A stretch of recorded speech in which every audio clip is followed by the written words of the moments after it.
प्रिय विद्यार्थियों, सुप्रभात। श्री ओसवाल जैन उच्च माध्यमिक विद्यालय ऑनलाइन क्लासेज में आप सभी का स्वागत है। हिंदी साहित्य कक्षा 12 विषय के अंतर्गत हम अंतरा बुक का तीसरा अध्याय सच्चिदानंद हीरानंद वात्स्य अज्ञे पढ़ने जा रहे हैं।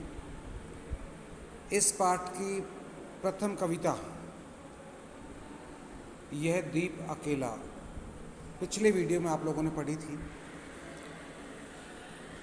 कवि का परिचय, इनकी साहित्यिक रचनाएं, इन सब के बारे में आपने पिछले वीडियो में देखा था। आज आप इन्हीं के द्वारा लिखी गई दूसरी रचना मैंने देखा एक बूंद, पहले आपने यह दीप अकेला पढ़ी। आज हम दूसरी इनकी कविता मैंने देखा एक बूंद, इसे आप पढ़ने जा रहे हो। कविता में अज्ञे ने समुद्र से अलग प्रतीत होती बूंद की क्षण भंगुरता को व्याख्यायित किया है। यानी कवि अज्ञे यह बताना चाहता है कि समुद्र है, समुद्र में से एक बूंद अलग हुई और वो चंद क्षण के बाद ही वापस उसमें विलीन हो गई। यानी जो जल की बूंद थी उसकी क्षण भंगुरता को यहाँ पर बताने का प्रयास किया है। हम इसको दूसरे संदर्भ में इसका यदि अर्थ निकालें तो वो हमारे जीवन से भी जुड़ता है। हमारा जीवन भी क्षण भंगुर है, पता नहीं कब कहाँ किस तरह से इसका समापन हो जाए, अंत हो जाए, कुछ नहीं कहा जा सकता। चूँकि है नहीं तन का भरोसा, किस घड़ी छूट जाएगा, एक दिन इस रूप का बाजार भी लुट जाएगा।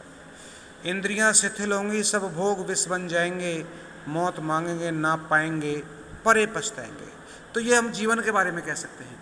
तो ऐसा ही यहाँ पर कवि अज्ञे ने समुद्र जो विराट है, बड़ा है, विशाल है, उससे अलग होती हुई उस बूंद को यहाँ पर प्रतिपादित किया है।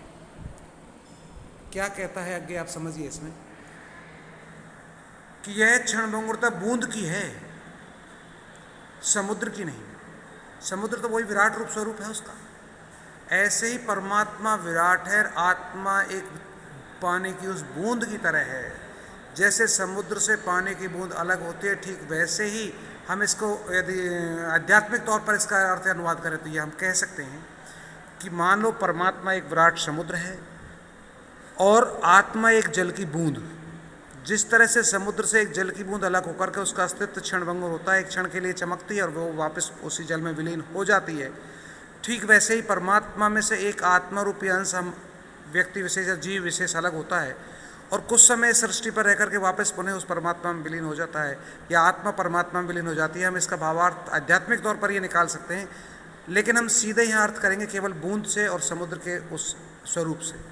कवि यहीं तक सीमित हमें बताना चाहते हैं कि जो जल की बूंद उससे अलग होती है, उस जल की बूंद की क्षण भंगुरता है, ना कि समुद्र की। समुद्र में तो कितनी ही बूंदें बनेंगी, इतनी असंख्य, जिसका कोई अनुमान नहीं, और उसका स्वरूप वैसा का वैसा है। उसमें से यदि एक बूंद अलग भी हो गई तो उसका कोई अस्तित्व नहीं है और समुद्र पर उसका कोई प्रभाव ही नहीं पड़ता। तो बूंद क्षण भर के लिए ढलते सूरज की आग से रंग जाती है। अब आप तात्पर्य देखिए। आध्यात्मिक तौर पर मैं इसका विश्लेषण आपको बताना चाहता हूँ। साथ ही बूंद जैसे ही समुद्र से अलग हुई, सूर्य की किरणें उस बूंद पर पड़ी तो सूर्य के सप्तरंगी किरणों का प्रभाव उस बूंद पर देखने को मिला। वो बूंद एकदम चमकने लग गई, लालिमा से युक्त हो गई। उसका अस्तित्व अपने आप में एक क्षण भर के लिए दिखाई दिया। आध्यात्मिक तौर पर हम इस बात को यूँ भी कह सकते हैं कि संसार में इस मनुष्य ये जीव मात्र ने कहीं जन्म लिया, एक क्षण के लिए सांसारिक रूप का तो उनका जीवन एक क्षण के बराबर ही माना जा सकता है। वो इस सृष्टि पर आया और अपने अस्तित्व को उसने चमकाया, दिखाया, लेकिन अंततोगत्व हुआ क्या? वो उसी में जाके, उस विराट में जाकर के विलीन हो गया। क्या कहीं उसका कोई स्वरूप बचा? नहीं, केवल एक ही वो यादगार बन के रह गई। तो वही स्थिति व्यक्ति की होती है संसार में। तो कवि कहता है कि यहाँ पर उस जैसे उसने सूर्य की रोशनी उस बूंद पर पड़ी तो वो एकदम आग से रंग में, लालिमा में रंग गई। तो क्षण भर का यह दृश्य देखकर कवि को एक दार्शनिक तत्व भी दिखने लग जाता है। यानी एक दार्शनिकता का अस्तित्व यहाँ पर कवि अज्ञेय को नजर आता है कि किस तरह से उसका रूप वहाँ पर दिखाता है वो। यानी विराट के सम्मुख बूंद का समुद्र से अलग दिखना नश्वरता के दाग से, यानी नाश होने की स्थिति से, नष्ट होने के बोध से मुक्ति का एहसास है। यानी नष्ट होने से ही उसे पता चलता है आज मुझे मुक्ति मिल गई, यानी कि मैं वापस पुनः अपने विराट में विलीन हो गया। इस कविता के माध्यम से कवि ने जीवन में क्षण के महत्व को और क्षण भंगुरता को प्रतिष्ठापित किया है। यानी कि संसार में एक एक क्षण का एक एक पल का महत्व है। व्यक्ति को अपने समय को अनर्गल बर्बाद नहीं करना चाहिए। और क्षण भंगुरता यानी कि नाशवान, जो कुछ है सृष्टि में ये एक दिन सब कुछ नष्ट हो जाएगा, ये शाश्वत सत्य है, ऐसा माना गया है अज्ञेय के द्वारा। और यही भाव इस आपकी कविता में यहाँ पर बताया गया है। तो चलो आज हम इनकी एक छोटी सी कविता है, इस कविता को देखते हैं।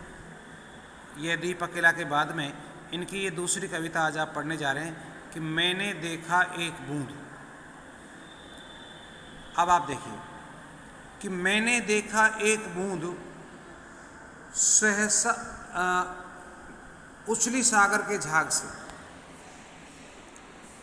यानी मैंने देखा एक बूंद सहसा उछली सागर के झाग से, रंग गई क्षण भर ढलते सूरज की आग से, मुझको दिख गया सूने विराट के सम्मुख, हर आलोक हुआ अपनापन है उन्मोचन नश्वरता के दाग से। देखो बहुत छोटी सी कविता है, इसका छोटी सी कविता में इन्होंने बहुत कुछ भाव यहाँ पर बताने का प्रयास किया है कि मैंने देखा एक बूंद सहसा, यानी जैसे पानी के किनारे खड़ा था, मैंने सहसा एकदम अचानक देखा कि एक पानी की बूंद उछली सागर के झाग से, सागर में जैसे हिलोर आई, झाग आए, उसके लहरें उठी, उसमें से एक बूंद उछल करके ऊपर की तरफ आई, यानी कि उस विराट से वो अलग हो गई।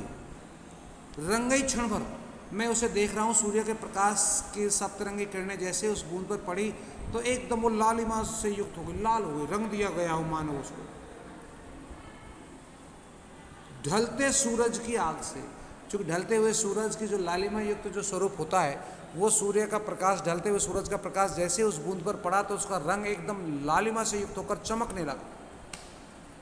मैंने देखा तो एकदम से उसका अलग स्वरूप लगा, तो एकदम वो मेरे मन को भाया, अच्छा लगा कि पानी के अलग से होकर के बूंद का अस्तित्व तो चमकने लग रहा है। देखो कितना प्यारा स्वरूप। मुझको दिख गया वो स्वरूप बूंद का, मुझे दिखाई दिया सूने विराट के सम्मुख को, उस सूने उस शांत विराट समुद्र के सामने। हर आलोक हुआ अपनापन, उसके सामने जो भी आलोक, जो भी प्रकाश, जो भी चमकता हुआ सरता वो अपनापन, यानी मुझे उसका लगाव लगा, अपने आप में मुझे अपनापन उसमें महसूस हुआ। यानी वाह कितनी अच्छी बूंद है, यानी मेरा जो मोह था उस बूंद के प्रति गया। जो विराट समुद्र पड़ा उधर मेरा ध्यान आकर्षित नहीं हुआ, उस चमकती हुई एक बूंद की तरफ मेरा आकर्षण बना। हम कह सकते हैं कि मानव उस परमात्मा के तत्व के पास जब रहता है तो उसका कोई खास अस्तित्व नहीं होता, क्योंकि वो किसको पता चला, ऐसे तो कितने ही परमात्मा के अंदर आत्मा स्वरूपी तत्व मौजूद होते हैं। लेकिन जैसे समुद्र से वो बूंद अलग हुई, उसका अस्तित्व आया और उसके रूप रंग को देख करके उसके प्रति मेरा जो आकर्षण बना, मेरा मन जो उस बूंद की तरफ मोहित हुआ, वो एक बहुत बड़ी बात थी। वैसा ही होता है इस संसार में। इंसान यहाँ आता है, इंसान का इंसान के प्रति मोह नजर आता है। हम देखते हैं ये भाई है, ये पत्नी है, ये बेटे हैं, ये माँ है, ये बाप है, हमका लगाव उनके प्रति होता है। लेकिन हम ये नहीं देखते कि ये जीवन का जो स्वरूप है ये तो क्षणभंगुर है। वो जल से या समुद्र से उठने वाली बूंद कितनी देर के लिए ऊपर आई, कितने देर के लिए वो प्रकाशित हुई, कितनी देर के लिए उसमें लालिमा का स्वरूप देखने को मिला, एक क्षण के लिए, और वापस वो बूंद कहाँ गई, उसी समुद्र में विलीन हो गई। अब बताइए आप उसका क्या अस्तित्व हमारे सामने रहा। हमारा जीवन भी उस बूंद की भांति ही है यदि हम वास्तविकता में इसको आकलन करें। एक दिन वास्तव पुनः ये वापस उस परमात्मा रूपी विराट स्वरूप में मिल जाएगा। लेकिन हमने उस एक क्षण भर के लालिमा को देख करके अपने आप में आनंद का, प्रमोद का, खुशी का इजहार कर दिया और हम अपने आप में मदहोश हो गए एक तरह से। जिस प्रकार के हम अपने क्षणभंगुर जीवन को इस संसार में देख करके अपने आप में फूले नहीं समाते, बड़े खुश होते हैं, वाह क्या मेरा जीवन है, नहीं। ये जीवन क्षणभंगुर है, उस बूंद की तरह ही अपने अस्तित्व को पहचानो कि आप क्या हो, हमारे जीवन का लक्ष्य क्या है, हमें क्या करना चाहिए। ये एक बहुत बड़ी सीख आगे हमें इस कविता के माध्यम से प्रत्यक्ष रूप में नहीं, अप्रत्यक्ष रूप में हमें बतलाने का प्रयास कर रहे हैं। तो देखिए, कविता की तरफ मैं आपका पुनः ध्यान आकर्षित करना चाहूँगा कि मैंने देखा एक बूंद सहसा उछली सागर के झाग से, रंग लाई क्षण भर ढलते सूरज की आग से, मुझको दिख गया सूने विराट के सम्मुख, उस बड़े विशालकाय समुद्र के सामने।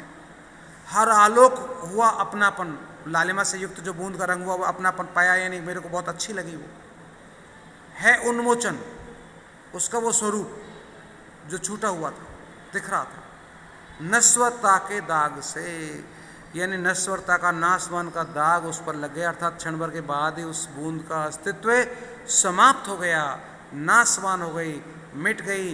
पुनः वो स्वरूप, वो लालिमा का भाव मुझे दिखाई नहीं दिया, वो विराट में ही सम्मिलित हो गई।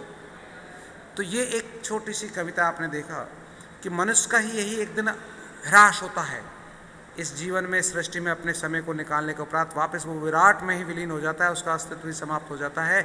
तो इस क्षण भर के जीवन के लिए आप आकर के अपनी वास्तविकता को पहचानें, और एक आध्यात्मिक तौर पर यदि हम इसका विश्लेषण करें तो हम ये कह सकते हैं कि हमको अपने जीवन में परमात्मा के लिए ही समर्पित करना चाहिए। इस सृष्टि के जो ये भौतिक सुख साधन जो हम देखते हैं, इनके प्रति हमारा मोह कम रहे। हम ऐसा तो नहीं हो सकता कि हम बिल्कुल इसको त्याग दें, चूँकि ऐसा करने के बाद तो बहुत कुछ जीवन का आधार बदल जाता है। तो ग्रस्त में रहते हुए हम त्याग तो नहीं सकते, अपितु इतना जरूर है कि हम परमात्मा को भुलाएं भी नहीं। चलो खैर, ये तो एक आध्यात्मिक स्वरूप की बात मैंने आपको बताई, लेकिन यहाँ पर हम वास्तविक जीवन के स्वरूप में यदि कवियज्ञ के अनुसार यदि देखें तो ये कहा जा सकता है कि हमारा जीवन एक क्षणभंगुर है, और इस क्षणभंगुर जीवन के अस्तित्व को हम परमात्मा के साथ ही देख के चले, उस विराट की तरह, उस पानी की बूंद की तरह। तो ये एक सामान्य सा अर्थ आपको मैंने बताने का प्रयास किया। इस कविता में यदि कोई चीज़ आपको समझ में नहीं आ रही हो तो आप मुझे पर्सनली पूछ सकते हैं। और अब हम देखते हैं इसके प्रश्नोत्तर, जो पिछले वीडियो में बताई थी उस पाठ के भी, यानी ये दीप अकेला कविता के जो प्रश्न हैं ये भी आपको करने हैं, जिसमें 1 2 3 4 5 प्रश्न जो दिए गए हैं यहाँ पर, और इसी तरह से छठा और सातवां प्रश्न जो दिया गया है, यहाँ ये प्रश्न नंबर 6 में भाव सौंदर्य स्पष्ट करना है यहाँ पर। तो ये जो पंक्तियाँ हैं इनका हमें क ख ग जो दी रही है, इसमें आपको भाव सौंदर्य लिखना है, यानी कि आपको काव्य सौष्ठव जहाँ होता है, काव्य सौंदर्य जहाँ होता है, उसके 2 पक्ष होते हैं, 2 पहलू होते हैं, एक भाव सौंदर्य और एक कला सौंदर्य। तो आपको कला सौंदर्य नहीं बता करके केवल भाव सौंदर्य का वर्णन करना है। इन तीनों में से आप कोई एक कर लेना, वही पर्याप्त है। और सातवां प्रश्न है आपको कि दीप अकेला एक प्रयोगवादी कविता है, तो यहाँ पर प्रयोगवाद क्या है, आधुनिक काल के, यदि हम काल विभाजन आपने शुरुआत में देखा हो, पढ़ा हो या ध्यान हो, तो वहाँ पर मैंने पिछले वर्ष भी आपको बताया था, और अब भी मैंने स्टार्टिंग में मैं और फिर आपको जब भी अपनी क्लास लगेंगी बताने का प्रयास करूँगा, समझाऊँगा आपके लिए, और कोई समझ में नहीं आया तो बताना। प्रयोगवाद की क्या विशेषताएँ हैं जो इस कविता में देखने को मिलती हैं, ये भी आपको करना है। दूसरी कविता जो आपने आज पढ़ी है, मैंने देखा एक बूंद, इसके भी आपको ये 4 क्वेश्चन है, चारों ही क्वेश्चन करने हैं। योग्यता विस्तार वाले प्रश्न आपको नहीं करने हैं। तो इस तरह से ये आपको होमवर्क भी कंप्लीट करना है, और आज का आप ये पाठ यहीं पर समाप्त होता है। आप सभी के लिए बहुत बहुत धन्यवाद।